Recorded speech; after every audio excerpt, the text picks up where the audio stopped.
Hey, District 2 sports fans, it's Gregory here, and I want to tell you about our new sponsorship here. If you're looking to make your business stand out, you've got to check out Chaos Cartel Company. They specialize in custom shirts, hats, tumblers, banners, and so much more.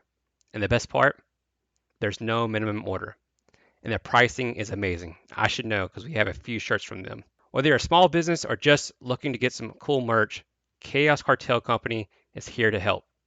They love working with other businesses to bring your brand to life. If you want to get started, give them a call at 434 489 6123 or shoot them an email at chaoscartel1, and that's the number one, at gmail.com. Chaos Cartel Company, making your business look good, one custom piece at a time. You are now listening to the District 2 Sports Podcast, available on all your favorite music apps. Like and subscribe.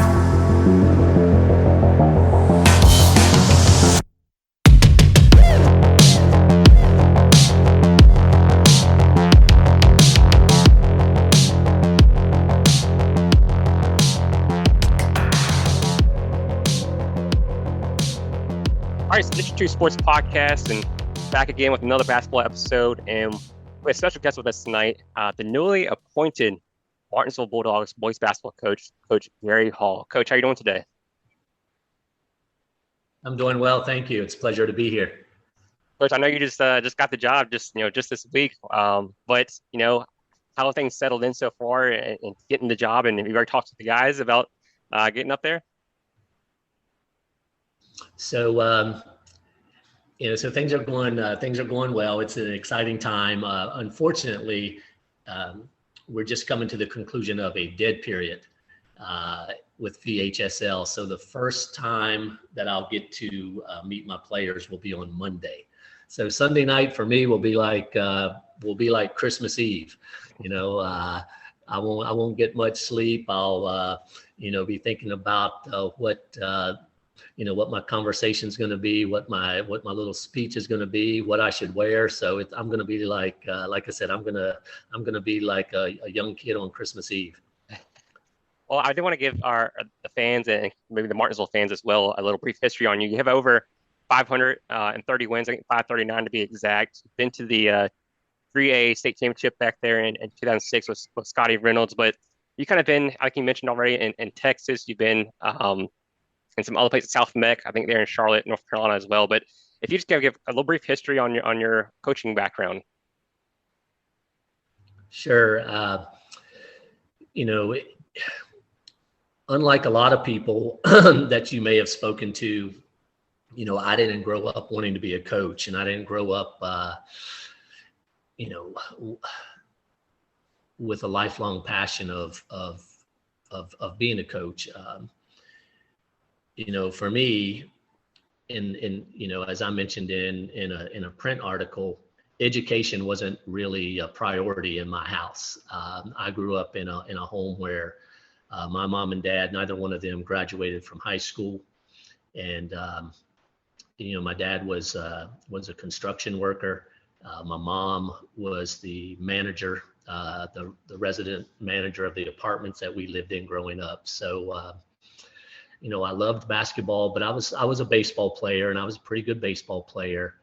And but I had no plans of going to college. And when I was a senior in high school, I went to my counselor's office for the very first time in 4 years of high school. And I walked into his office. It was spring of my senior year, and I said to him, "Mr. Mann, I think I would like to go to college." And he looked at me and he said, "Son, what is your name?" I told him my name. He looked up my records and he said to me, "Son, you're not college material." And he handed me an application to the Army and an application to trade school. And the thing is, he was absolutely right. If he said that in today's world, people would be going to the superintendent, but he was right. I wasn't college material. And so to me, I had tried to go to college. and I was told I couldn't. So I had a built-in excuse.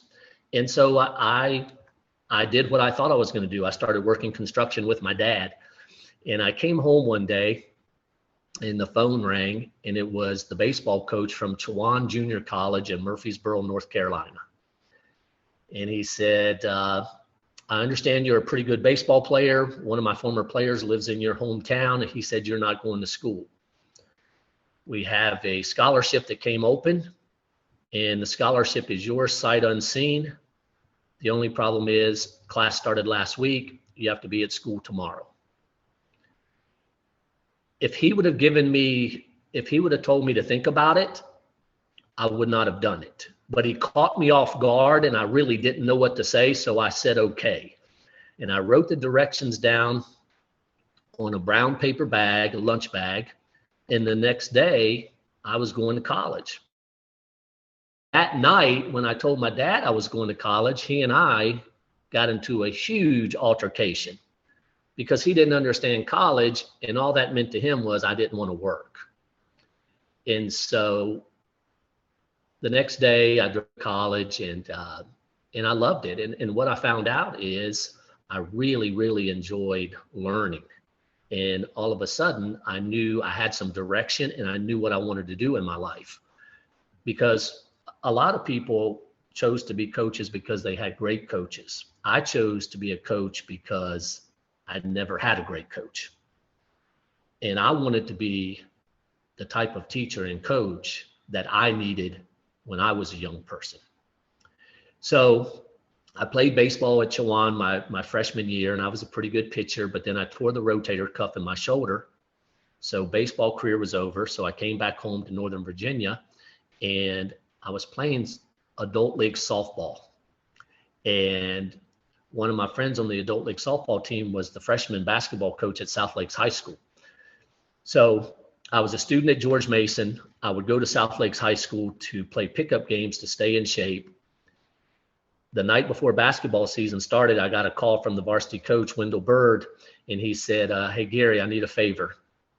He said, our JV coach just told me that he can't coach this year, so I'm going to move George to JV, and I don't have a freshman coach. I know you don't know anything about basketball, but at least you know some of our kids. And I really, it would be a huge help to me if you would coach basketball.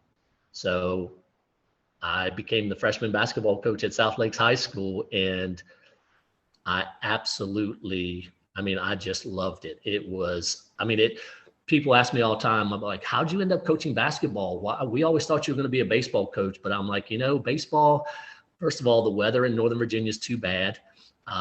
It's not very passionate, and coaches have to wear the silly uniform. And so coaching basketball just fit my personality. And I'm telling you, so from there, I just became a student of the game, and I bought everything I could get my hands on. So I coached at South Lakes High School for 4 years. When I was the freshman coach there, I had a young man named Grant Hill that was my water boy, and he turned out to be a pretty good player. And then I was blessed to get the head coaching job at Herndon High School. And so I stayed at Herndon. I was at Herndon for, in totality, 26 years, and never thought I would leave. So, and then I've been a couple places, as I mentioned to you before, always moving because I wanted to be closer to my daughters and my grandkids. I think one of the cool things, I guess it got kind of canceled there because of COVID, but you were going to be one of the assistants or the head coach of the 2020 McDonald's All-American game. Yeah, that's correct. I was going to be the head coach. I was selected to be the head coach. What a tremendous honor. And it's interesting that, so the game was in Houston, and I was coaching in Houston. And this really came about because 3 times in my coaching career, I had taken teams to the prestigious Beach Ball Classic at Myrtle Beach. And, and that's what you tell kids, you never know who's watching, right? You never know who's, when you're going to have an opportunity, you don't know who's in the stands. So, and they scrutinize everything you do. Well, for me, taking my teams to the Beach Ball Classic, I had no idea that the director of the Beach Ball Classic was part of the selection committee for the McDonald's All-American games. And we had great success at the Beach Ball Classic, but more importantly, my kids handled themselves. They did all the right things in the restaurants, in the hotels, and in the locker rooms. Anyways, John Rhodes, and John has passed, but so John called me, or I reached out to Joe Wooten and his wife, offering my gym as a place to practice in Houston if they needed that. And so they never got back to me. And so I'm like, well, they just didn't need they don't need a practice gym. Well, then I got a call from them, and they left a message, give them a call. And I'm like, okay, I guess maybe they do need a gym. Well, I didn't call them back for a while. And then John Rhodes called me and he says, hey, have you talked to Joe and Terry? And I'm like, no, I guess I don't know if they need a gym or not. He's like, no, you need to call them right away. So when I called them, it wasn't about a gym. It was to tell me that I had been selected as the coach of the McDonald's All-American game. Awesome. And so, and you know how that is. It's really, it's a tremendous honor for me, but it's really, a recognition because success doesn't happen in a vacuum. And it was a tremendous honor and recognition for all the young men that I have coached and all my assistant coaches and my administrators. So it was a blessing. And unfortunately, right up until game time, like the week that people were supposed to report, we weren't sure if we were going to have the game or not. And unfortunately, the game got canceled. And, that was a huge disappointment. But I did one day when I got home, there was like a box probably as large as a refrigerator. And I'm thinking, what is this? I didn't order a refrigerator. But it was from the McDonald's All-American games, and it was full of gear. So that's what I tell the kids. I didn't get the chance to coach in the game, but I got all the gear, and so that was great. But unfortunately for me, I've given it all away. So, but no, it was a tremendous honor. Coach, I'm almost jumping here just a second because our careers sound exactly the same. I just don't have 600 wins. Okay, all right. I just want to let that be known right off the get go. But 1984. I was a junior at George Washington High School playing baseball. We were in a Western District tournament, had a good friend of mine who played center field for us, Ernest Bethel. And Shawan actually showed up at the tournament and offered, Ernest was a senior at that time. He offered him, like you said, sight unseen. That was the first day they'd ever seen him play, offers him a scholarship. He takes off and goes to Shawan and extends it to me for the following year. I tear MCL, LCL, and not able to attend. So just the story of my life. But, the thing that, these boys ask me all the time, why didn't you ever coach in high school? Why didn't you ever do this? Why didn't you ever do that? I told them, I tell them today, I don't know if I would be able to fill a roster out if I coached. I just think your coaching path is so interesting because I kind of feel the same way as you. There's all kinds of great coaches out there. Don't get me wrong. And you don't necessarily have to have this 1,100 record to be a good coach in my book.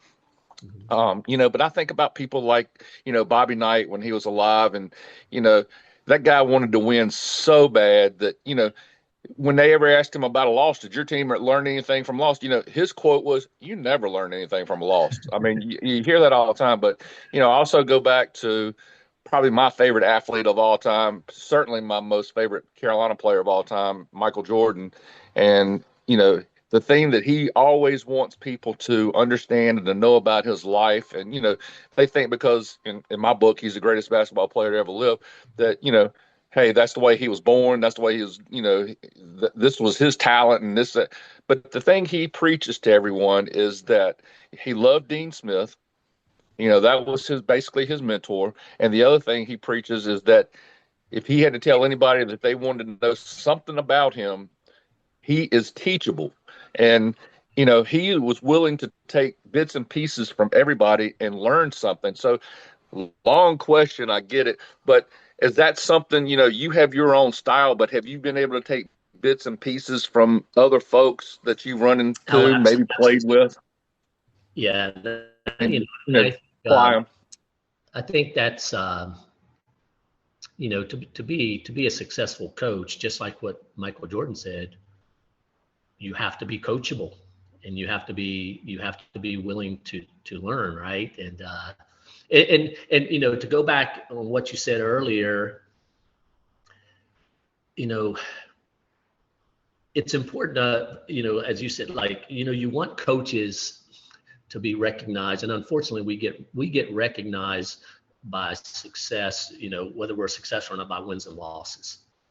And there are so many great coaches out there that may not have a winning record that are far better coaches than I am. And, and I used to laugh, and don't get me wrong, there have been great, but like the coaches at the, the prestigious private schools that can go out and recruit players. And I'll read their bio, and it will say, never had a losing season. And I think to myself, really? Come to Herndon. I mean, it's hard to be, and I have such great respect for public high school coaches. And don't get me wrong, there's a challenge in coaching great talent. But my passion, and people have asked me, Coach, why don't you go here? Why, like talking about, private school. My passion is taking that awkward, gangly ninth grader and doing everything I possibly can. And maybe by the time he's a senior, he's not a Division I player. He's not a college basketball player, but he's the best version of himself. And to me, that's what coaching is all about. And, and my goodness, for most of my coaching career, we weren't allowed to work with our players in the off season. And so, I love the fact that you talked about that and you mentioned that, because there are some really, really good coaches, that have had lots of losing seasons. And I would even say that probably some of my best coaching years have been when we haven't been, our Right. record hasn't been indicative of that. But, so I'm a Carolina guy, and Yay. growing up in DC, I loved Lefty Driesell. Yeah. He was colorful, he was flamboyant, passionate, and I loved Lefty. And I went to all of Maryland's games, went to Maryland's basketball camp, and I couldn't stand North Carolina, and to watch them play, and all of a sudden see Dean Smith hold up 4 fingers and Phil Ford and it was like over, and it was so frustrating. But then, so as a fan, I loved Maryland. But then when I became a coach, guess what? I became a Dean Smith guy, because you respect his program and what he's done. And so I worked a number of years at the Carolina basketball camp. And I kid you not, everything that they say about Dean Smith is true, and even more so. Dean Smith, so one of the attractions of working at Carolina camp is in the middle of the day, you have no responsibilities and you get free golf at the golf course there on campus. Well, I'm not a golfer. And I spent every single, not me, Dean Smith spent every single lunch period with me in his office teaching me basketball. Wow. I could not, I'm sitting there and I'm like, I cannot believe this man is talking to me. He treated me like an equal. And then when I got my first head coaching job at Herndon, I received a handwritten note from Coach Smith. Wow. When my daughters were born, I received a handwritten note from Coach Smith. When I got my 100th win, I got a handwritten. He was unbelievable, and so in my favorite, and I have it on my phone, and my players will see this. my favorite picture of Michael Jordan is, and you've seen it, with him kneeling down in front of the score stand. And Coach Smith is talking to him, and he's looking Coach Smith, direct eye contact. And so, and that's the thing now, right? It's hard. If you can find a group of kids to buy in, you can accomplish great things. And so that's going to be the challenge at Martinsville, right? Will they buy what I'm selling? And coaching is all about relationships and salesmanship. So, if they do that, and even like this, like we always hear it takes a village to raise a child. Well, it also takes a village to have a winning championship basketball program, because a coach and a player, we can win games, but it takes the entire community to win championships. So if the community buys into what I'm selling, then we have a chance to be pretty special. Coach, I praise God what you said a few minutes ago about the public system. These kids knew what I was going to say about this as soon as you said that. I clapped my hands because we interviewed Coach Pope, Billy Pope, up at Northside earlier this year, or late last year. I think it was earlier this year. But for you guys to stay or to come to that public system, in my book, says all kinds of things about you all. It tells me what kind of character you have. I mean, in my book, I think, and I don't want to take anything away from those other schools, the IMGs, the Montverde, those places. I mean, but I feel like that's a resume builder in my book, something to that effect, because I mean, 9 times out of 10, when you go to a program like that, you're going to win. I mean, 9 times out of 10, I mean, there's no doubt about it. But to stay in the public system, you don't know from day to day or year to year what type of players, who you're going to have, if they're going to be eligible to play. And it just says a lot about the character of the coach. And like I said, I praise you for coming back or staying in that system. And I can't say enough about you about that. I appreciate it. Thank you so much. And to piggyback, it's like, everyone wants to, okay, well, coach, what kind of offensive system are you going to run? How are you going to play? And if I'm at one of those schools, I can tell you, because I can go out and get kids to fit my system, and my number one job from a strategic standpoint is to put my kids in the best possible situation to be successful. And I won't know that until I know what my kids can do. And every coach that's gotten a job in the history of basketball says the same thing. We're going to run. We're going to press. We're going to play an exciting style. We all want that. But if you don't have the personnel to do that, so I like to win too much. And, a funny story, historically, I'm known as a coach that never plays zone defense.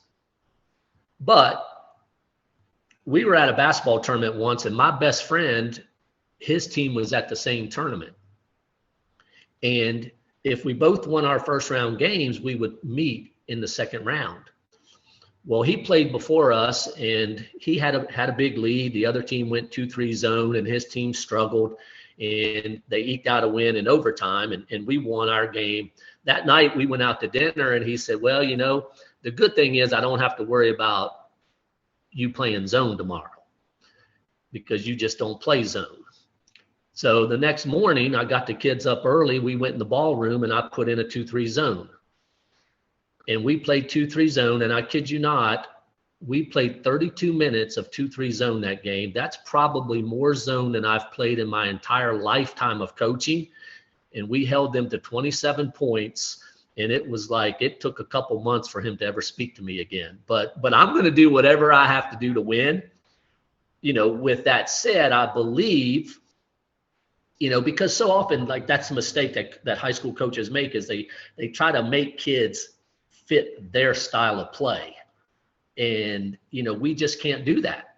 So I believe and you also have to coach to your personality. Like I'm an aggressive guy. Like, I want to impose my will on you. And I'm never going to be, my teams are never going to be probably pretty. Like I have great respect for those coaches that run the Princeton offense. I can't do that. I just get bored in practice. Like I can't run the flex offense because I get bored doing the same thing over and over and over. And we're also a product of our environment growing up. I was a really good shooter, but I played for a coach that when you missed a shot, you came out of the game. So I was always looking over my shoulder and afraid to shoot. So our teams, I think, we're going to be what I envision, and this is how I prefer to play. If you look at the Shaka Smart, Havoc teams at VCU, that's how, I think that's what you'll see at Martinsville this year. Like we have to turn it into an organized street fight. And, and my good friend is Brian Harmon, right? Over at Floyd, and now we're moving into the district. And I called Brian the other day and I said, Brian, listen, I just want you to know I accepted the job at Martinsville, and I don't, I have great respect for your program and what you do, but for 32 minutes, I'm going to do everything in my power to kick your butt. And it's going to be competitive, and we might even have words on the sideline because we both want to win so badly, but I just want you to know I don't want anything to come between our friendship and how much respect and love I have for you. But the reality is, when we play Floyd County, if we allow Floyd County to be Floyd County, they'll probably beat us because it's going to be a battle of tempo and who can dictate tempo and get the other team into their style of play. So I'm looking forward to it. Well, Coach, we already kind of talked about this before we got on, but I don't think it's an understatement to say, that Martinsville is one of, if not the most storied basketball program in the state of Virginia, just based on state championships alone. 15 state titles. Unfortunately, I was on the wrong end of that my senior year of high school at Dan River. So I'm going to try to talk up Martinsville as much as I can here without getting upset. But we already talked about it, Mel Cartwright, Husky Hall, Coach Atkins, who was there, who won some state titles. I mean, do you feel any pressure following those guys up and, getting back to what that program was before COVID really happened? Sure. No, I mean, I don't feel pressure. I feel maybe a responsibility. And I embrace that, just like with, when I talk to my players, pressure is not a high school basketball game. Pressure is being a single parent, not knowing where your next meal may come from. Pressure is being, a heart surgeon, and you're doing a heart transplant, so it's high school basketball, and just like in playing, players don't rise to the occasion, you sink to the level of your training. And I believe that everything I've done before Martinsville has prepared me to be the coach at Martinsville. And like we had said before, I was retired, have a great life, spend hours, walking my dog in the mountains and on hiking trails. And just, I was, it would take a really special place to disrupt that peace. And I didn't have to settle for a job.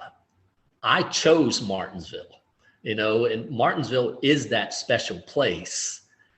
And to me, I get to coach at Martinsville High School. I don't have to coach at Martinsville High School. So I'm excited to be in a community where there's great passion. And so, I welcome that opportunity. So again, it's all, the two things that we can control, right, are our attitude and our effort. I know that no one's going to outwork me. And my attitude is such that I embrace, the history of Martinsville High School. All right, Coach, I'm going to bring the doom and gloom now, okay? Let's do I'm it. piggybacking off of Devin. So And I speak from, I guess, somewhat of some experience because I used to play against the program and I used to cover the program with the papers. Baseball, Skip Eccleston, one of the best baseball players I've ever seen in my life, went to Martinsville. Football, you had Sean Moore playing quarterback, went to University of Virginia.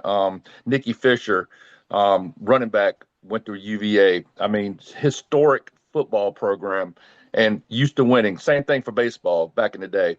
And then, like I mentioned earlier, you got Husky winning all the state championships, and then you got Jeff following him up and winning a couple, knocking us out, like Devin said, 2015. Was that right, Dev? 2015. So, the way I'm hearing you right now, and and going back just a hair, if they didn't make a region, if they didn't make the tournament finals, I mean, like I said, just sitting in the stands and, love the passion of the fan base. Don't get me wrong. Nobody wants to hear, oh, well, we finished 5th place last year. We should be very proud of that. I mean, I'm not that woke community that gives out trophies for 7th place. You know what I mean? Like meet the parents or what have you. I'm just not that guy for the Fockers, giving out Greg his 10th place swimming finish and stuff. I'm just not that guy. But in my book, and I guess I love this movie so much that I watch it. I could watch it every day, but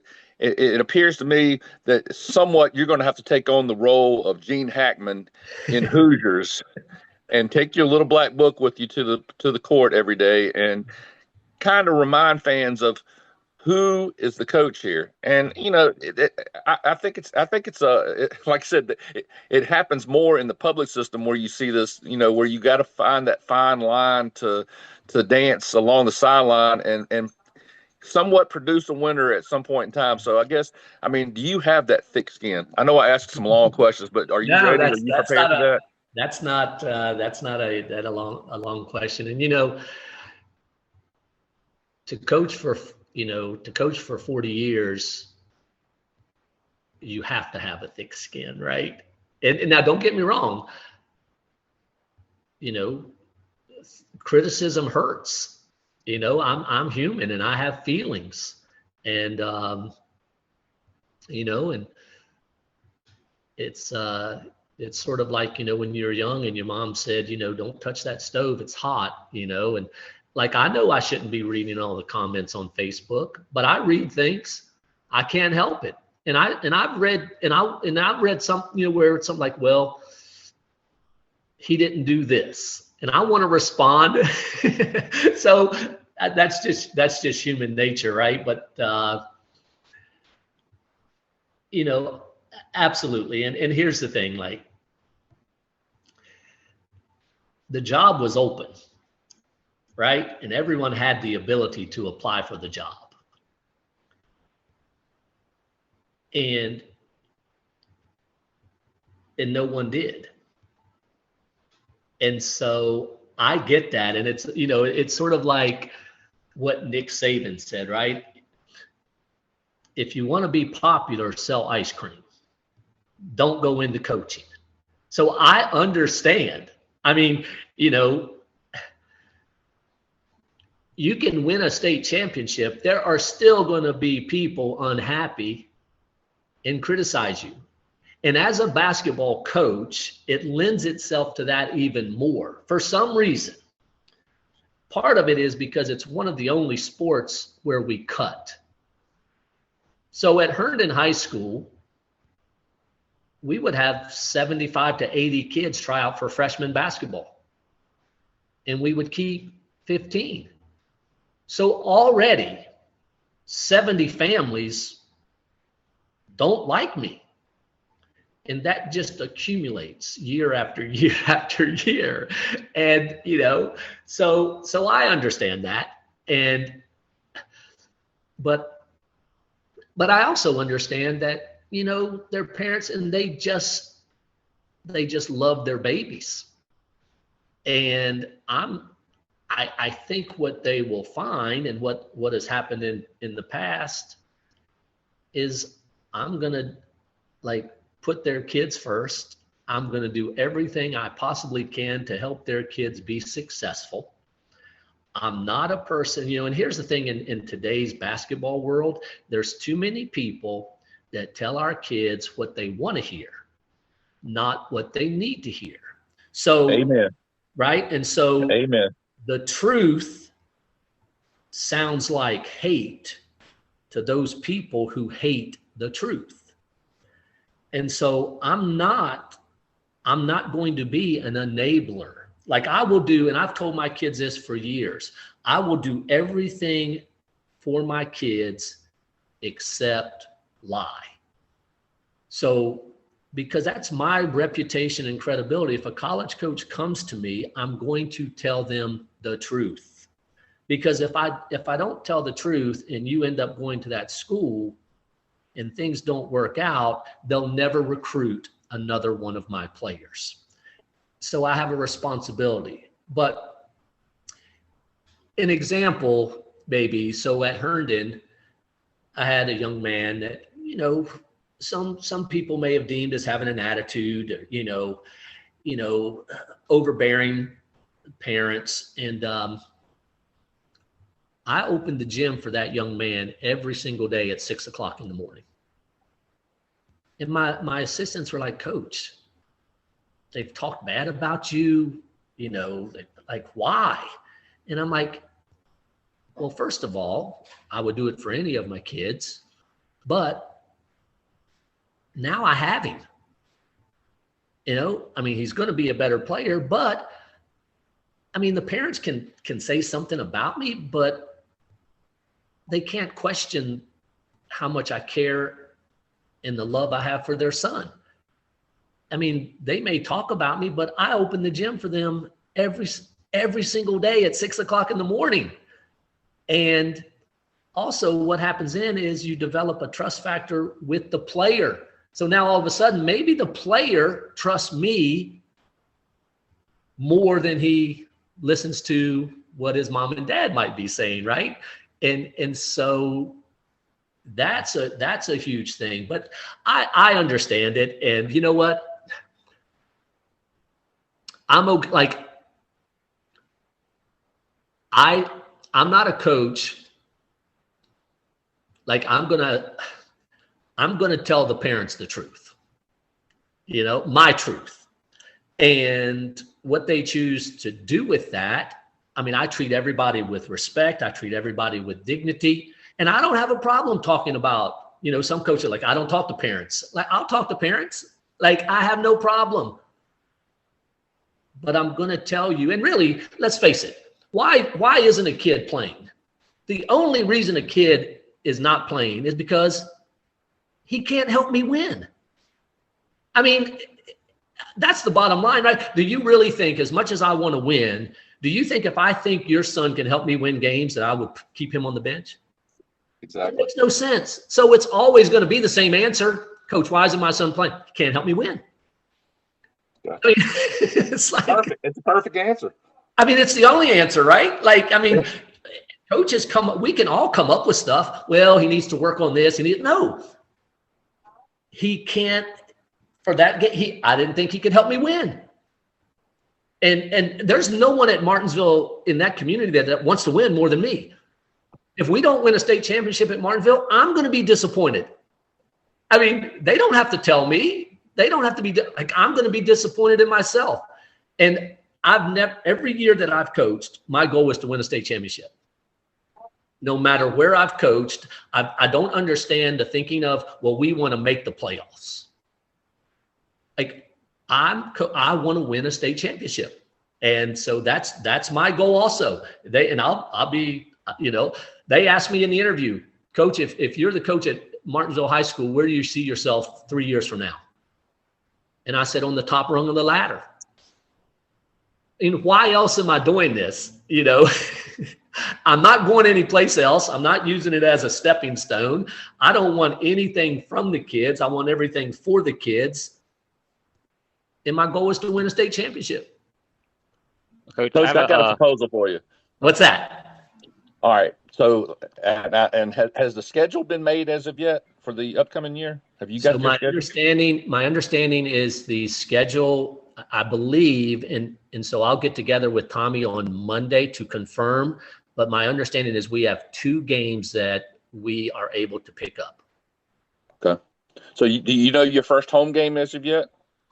I do not know our first home game, but I believe our first game on a Friday night is against Bassett on the road. Okay.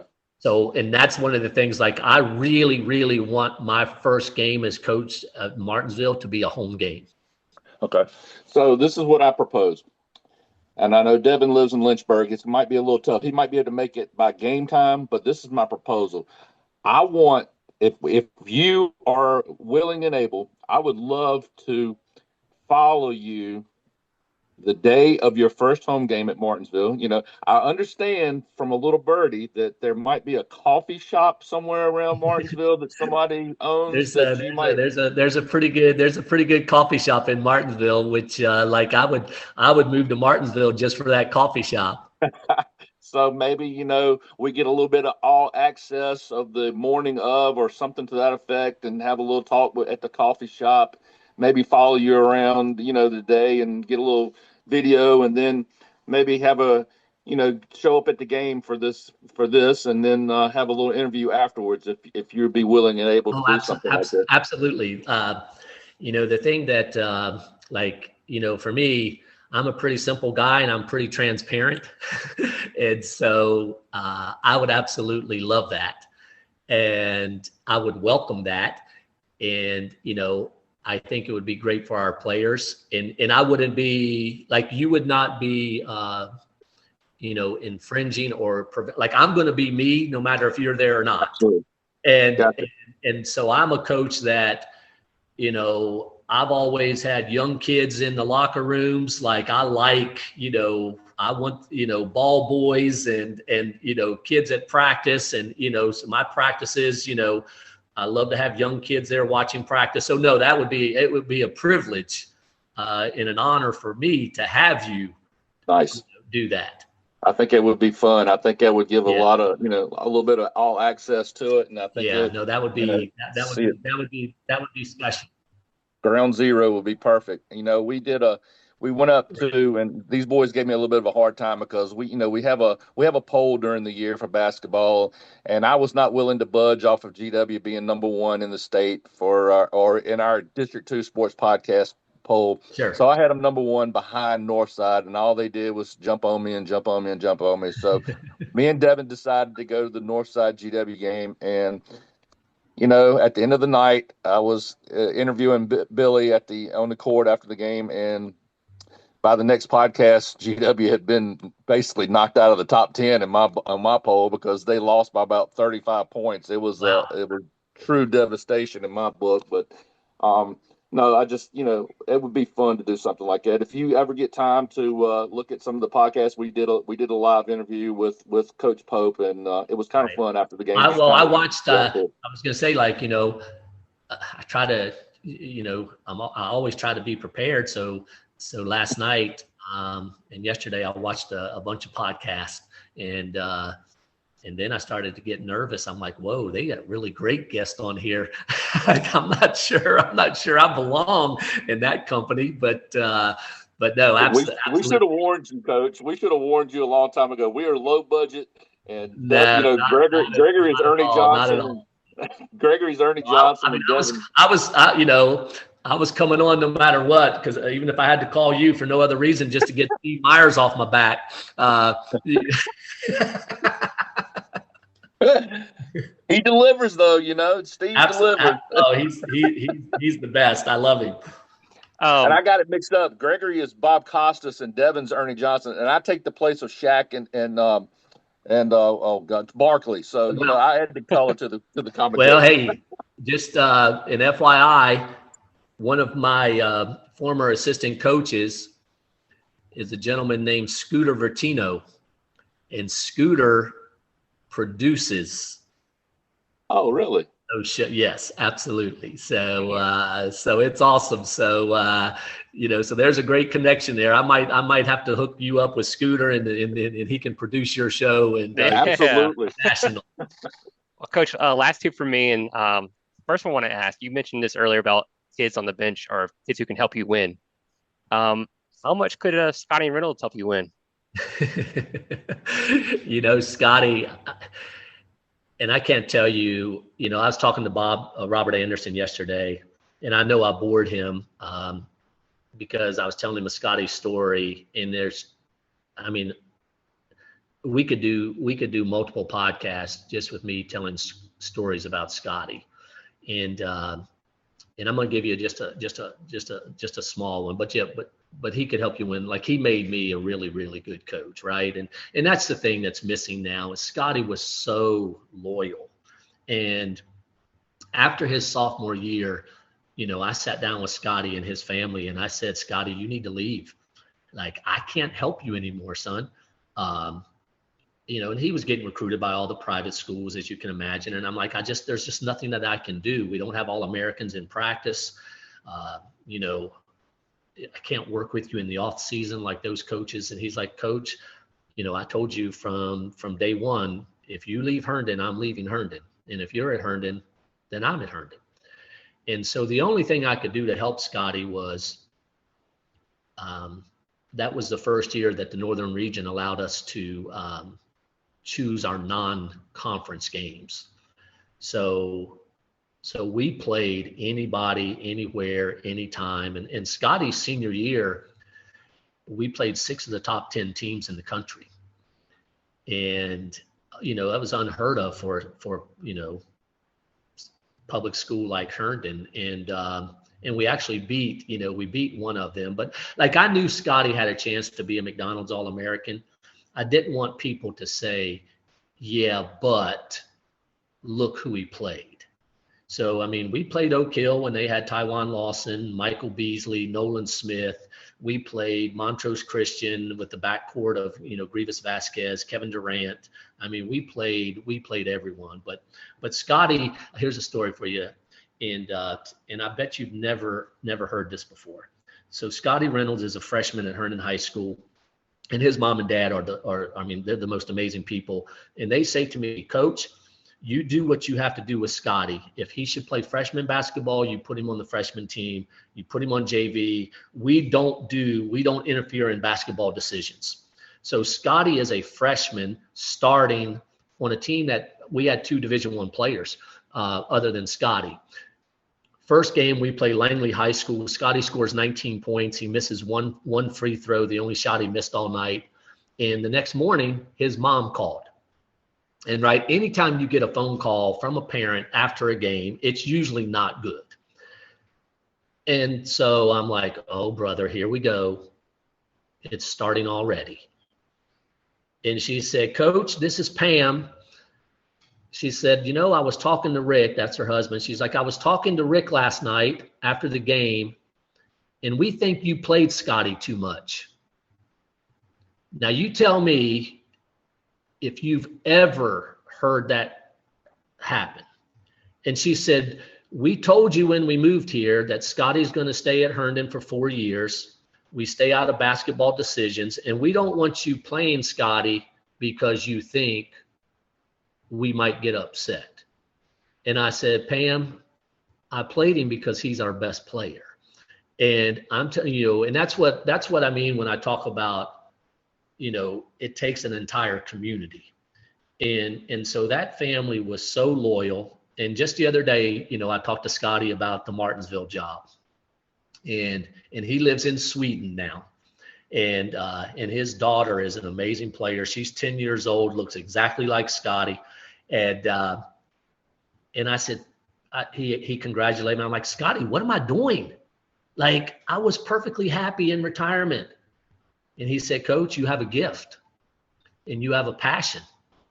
And he said, you used to always tell us that our talents are a gift from God, and what we do with those gifts and talents, that's our gift back to him. So your gift is helping young people.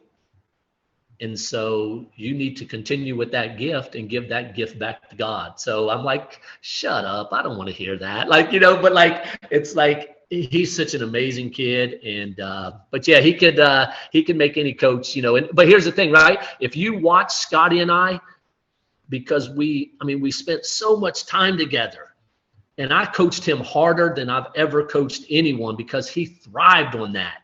But if you watched us in a game, you might think that we hated each other because we got after each other. But he was my assistant coach, but man, it was it was passionate, and all great players, right?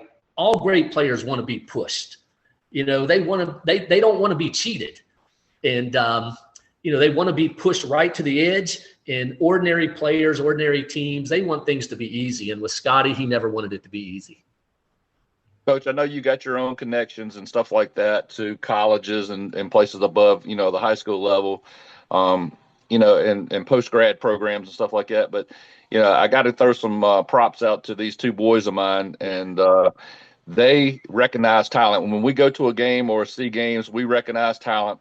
They put a board together, and we promote these kids. So, during the year, we may call on you and say, hey, who's, and hopefully we'll be able to see it in person as well, like I said earlier. But we were willing to go to bat for your kids as well.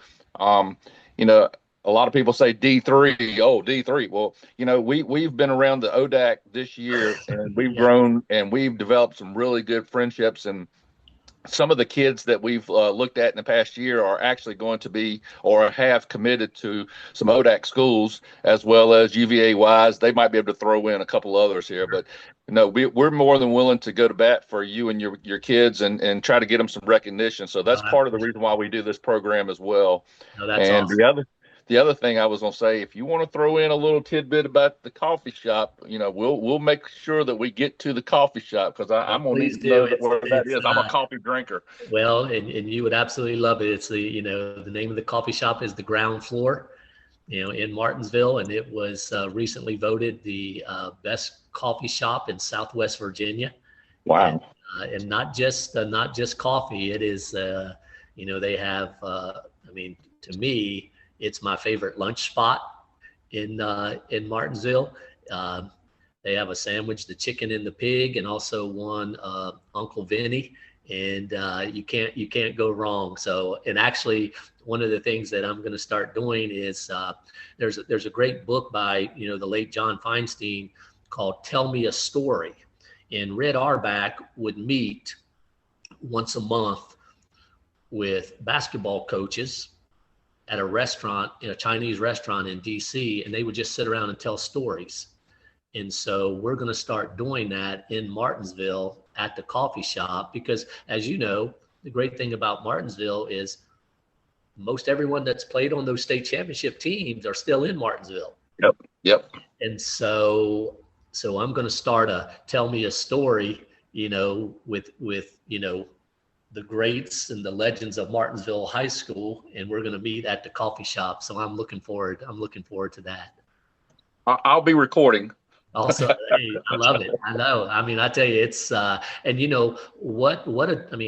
I was aware of Martinsville High School and the history and the success, but as I've gotten into it, and again, Robert Anderson is such a valuable resource. The history is even greater than I even knew. And so I'm actually, I'm looking forward to it. I was at the coffee shop. This is Martinsville, and I love this community. I was at Martinsville. I was at the coffee shop the day after it was announced that I had gotten the basketball job. I walk into a coffee shop, and a gentleman comes up to me and says, "You're Gary Hall, aren't you?" And I said, "Yes, sir." He said, "You're our new basketball coach, right?" And I said, "Yes, sir." He said, "Do you mind if I take a selfie with you and send to all my friends?" And so again, it was flattering, humbling, somewhat embarrassing, but that's the passion of Martinsville.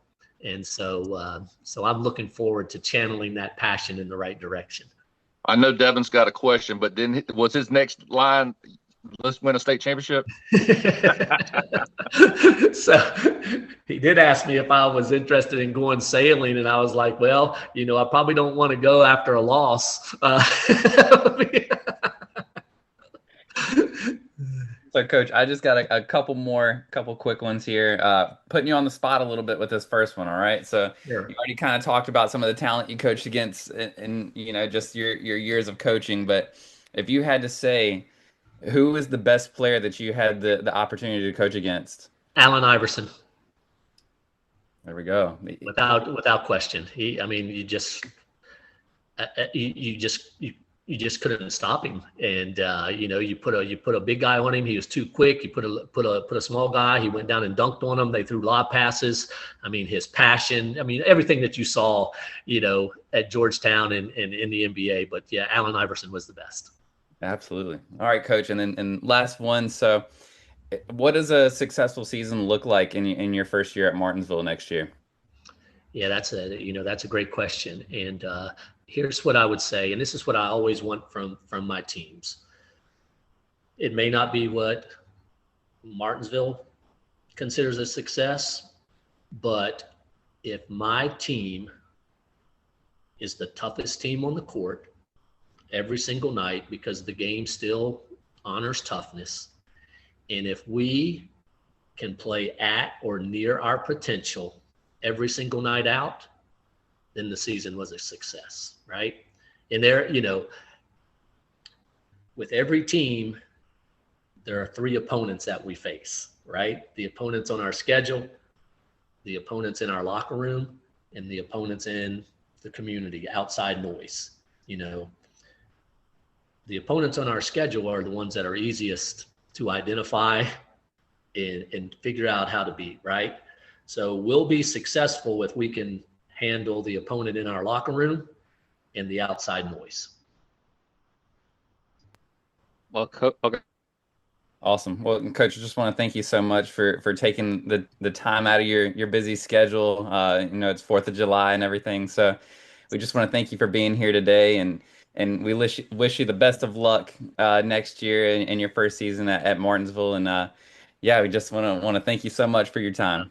Well, thank you so much. It was a privilege. There's, it's like being in the gym. There's no place I'd rather be than right here. Absolutely. Well, Thanks, Coach.